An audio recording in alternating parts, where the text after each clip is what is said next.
Shalom, selamat pagi, salam sejahtera bagi kita semua.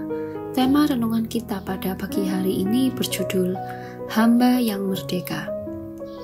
Semua orang ingin merdeka, semua orang ingin keadaan yang lebih baik. Tetapi bagaimana jika hal itu tidak pernah terjadi? Memang pada kenyataannya, terkadang hidup itu tidak adil. Kita akan dengan mudah membuat daftar panjang dari ketidakadilan yang kita rasakan, yang mungkin sedang kita alami saat ini. Kabar baiknya, celakalah orang yang mengadakannya. Habakuk 2 ayat 12 menuliskan, celakalah orang yang mendirikan kota di atas darah dan meletakkan dasar benteng di atas ketidakadilan. Artinya celakalah orang yang mengadakan ketidakadilan, dan mereka akan mempertanggungjawabkan perbuatannya di hadapan penghakiman Kristus. Tetapi kabar buruknya, keadaan ini tidak bisa kita hindari. Pengkhotbah 3 ayat 16 dituliskan, ada lagi yang kulihat di bawah matahari. Di tempat pengadilan, di situ pun terdapat ketidakadilan. Dan di tempat keadilan, di situ pun terdapat ketidakadilan. Mari kita lihat negeri kita. Apakah kita sungguh-sungguh sudah merasakan kemerdekaan itu?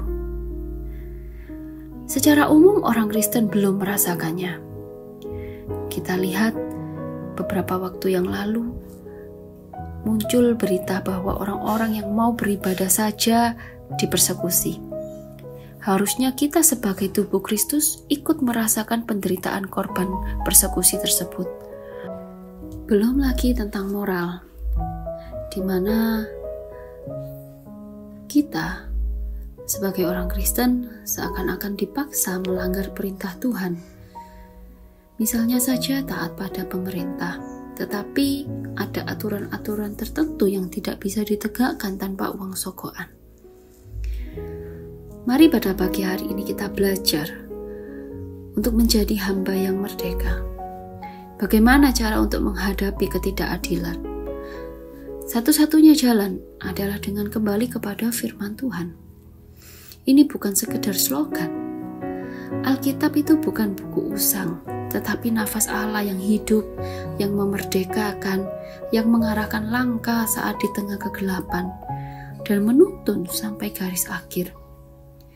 Karena firman Tuhan itu bukan hanya mengajar, tetapi memberi kekuatan, memberi kuasa supaya kita bisa berjalan dalam kebenaran sampai akhir.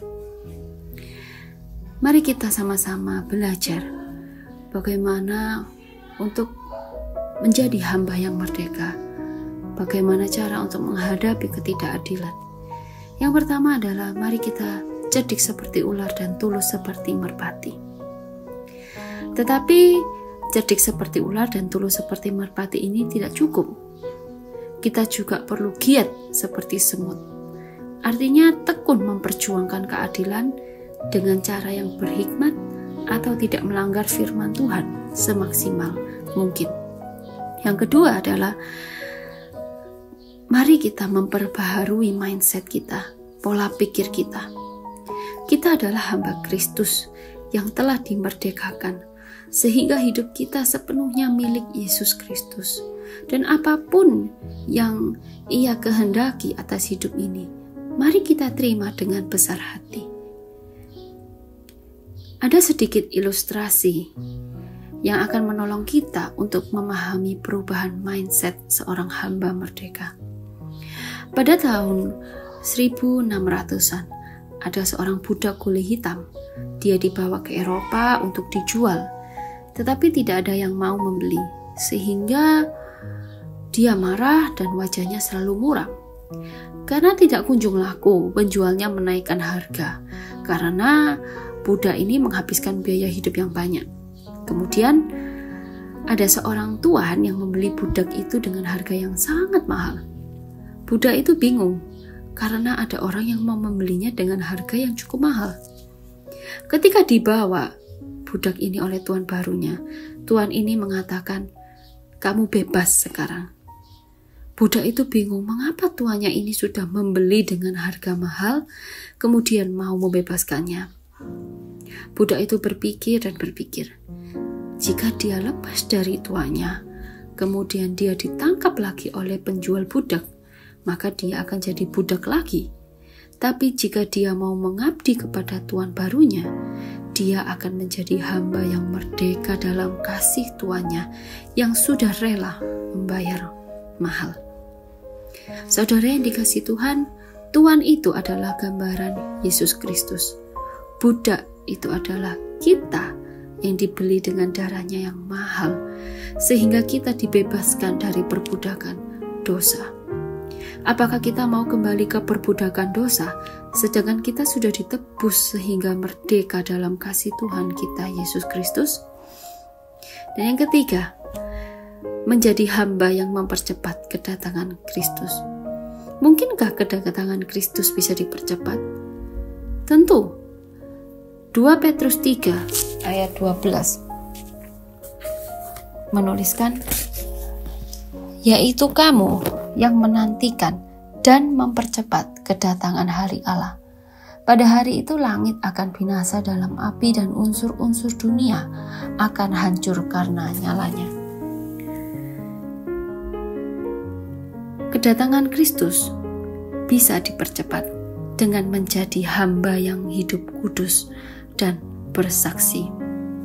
Kedatangan Yesus yang kedua kali akan memerdekakan kita, tidak hanya secara rohani seperti sekarang, tetapi juga secara jasmani, di mana tidak ada air mata, tidak ada duka cita, tidak ada lelah, tidak ada kutuk dan segala beban duniawi. Penderitaan atau ketidakadilan hanya akan selesai dengan kedatangan Kristus kedua kali. Berjaga-jagalah, jika bukan kita yang mempersingkat, ada orang lain yang mempersingkatnya. Pastikan kita ada dalam pemeliharaan Allah yang ajaib. Pastikan kita menjadi hamba yang tunduk pada hukum Kristus yang memerdekakan kita dari perbudakan dosa. Kristen yang ideal adalah yang mengetahui bahwa dia merdeka dalam kehendaknya, dan kehendaknya adalah menjadi hamba Kristus.